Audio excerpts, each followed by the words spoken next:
লোক তাকে চেনে। তারপরে পৃথিবী ছাড়িয়ে এই এনায়েতপুরের একজন সন্তান মহাকাশে নামটা নিয়ে গেছে, তার নাম হলো F.R. সরকার। এখন আমি এনায়েতপুরের এই কচি কাঁচাদের দেখে মনে হচ্ছে এরা মহাকাশের ওপরেও যদি কিছু থাকে তাহলে হয়তো তাই এনায়েতপুরকে নিয়ে যাবে। তাই আমি কর্তব্য হিসেবে পয়লাতে এই প্ল্যাটফর্মটা যিনি দিয়েছেন খায়রুল আনাম, আমাদের অত্যন্ত আপন আনাম ভাই, তিনি বাবারও ভাই, মায়েরও ভাই, ছেলেরও ভাই, মেয়েরও ভাই। একটা বোনকে হারিয়ে তিনি এই মুষ্টিভা কাটাগার তৈরি করে হাজার হাজার লক্ষ কোটি বোনকে আপন করে নিয়েছিলেন।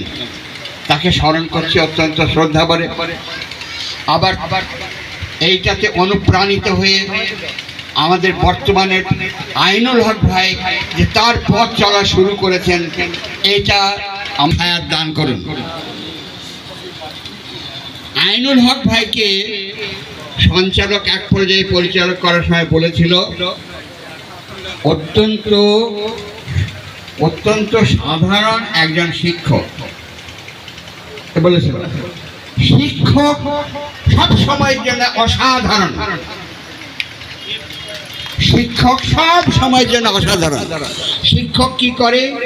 শিক্ষক এ গ্রেট টিচার ইন্সপায়ার, তোমাকে উৎসাহিত করে। যেরকম ভাবে শিক্ষকদের মুখে সব সময় শুনেছ কি করে তোমাকে আরো বড় হতে হবে, আরো বড় হতে হবে, আরো হতে হবে।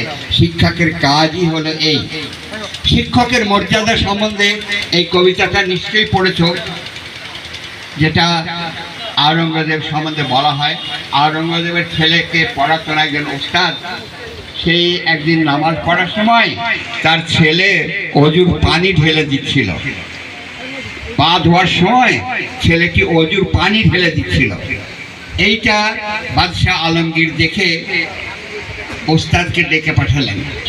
ওস্তাদ ভাবছেন যে বোধহয় আমি বাদশার ছেলেকে দিয়ে পা ধোয়াইছি, এটা বোধহয় আমার অপরাধ হবে, এটা আমাকে বোধহয় শাস্তি পেতে হবে।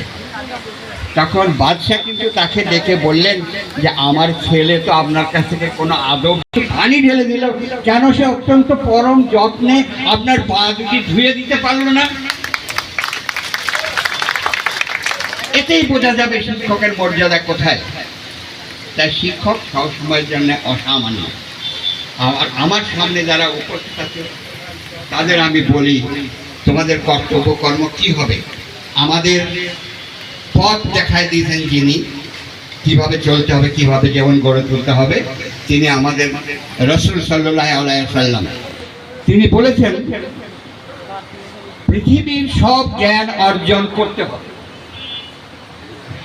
পৃথিবীর সব জ্ঞান অর্জন করতে হবে, কিন্তু পৃথিবীর জ্ঞান সেটাকে বলা হয় ফরজে কিফায়া। সমাজের মধ্যে কাউকে কাউকে করতে হবে। সমাজের মধ্যে কাউকে কাউকে ডাক্তার হতে হবে, কাউকে কাউকে ইঞ্জিনিয়ার হতে হবে, কাউকে কাউকে আর প্রশাসনে পড়ে প্রশাসনে যেতে হবে, কাউকে কাউকে ভূগোল পড়তে হবে। এগুলো কাউকে, এগুলো ফরজে কিফায়া।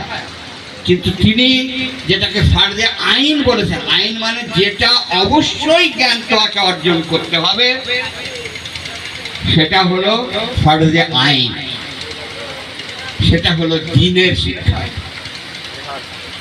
দ্বীন মানে শুধু ধর্ম না, দ্বীনের বাংলা হয় না, দ্বীনের বাংলাতে ধর্ম এটা হয় না। দ্বীন হলো তোমার জীবন যাপনের প্রণালী বিশেষ, কর্মপন্থা বিশেষ। সেখানেও তোমার একটা পরীক্ষা দিতে হবে, আর সেই পরীক্ষাটা হবে চূড়ান্ত। পৃথিবীর সব শিক্ষার মধ্যে শিক্ষা কাকে বলে?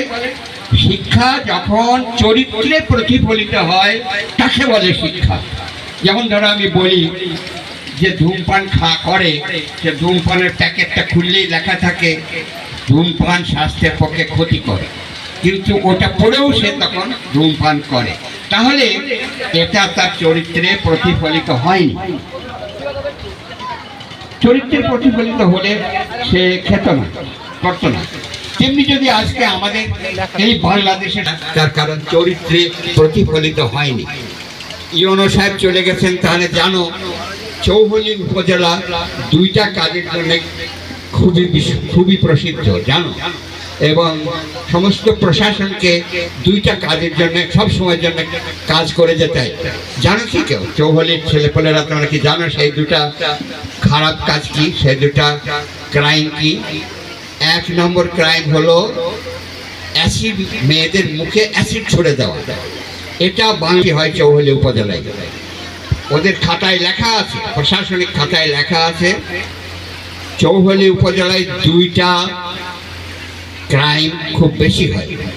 একটা হলো মেয়েদের ওই যে প্রেমের প্রস্তাব দিয়ে রাজি না হলে তারপরে মুখে অ্যাসিড ছুড়ে দেওয়া, এই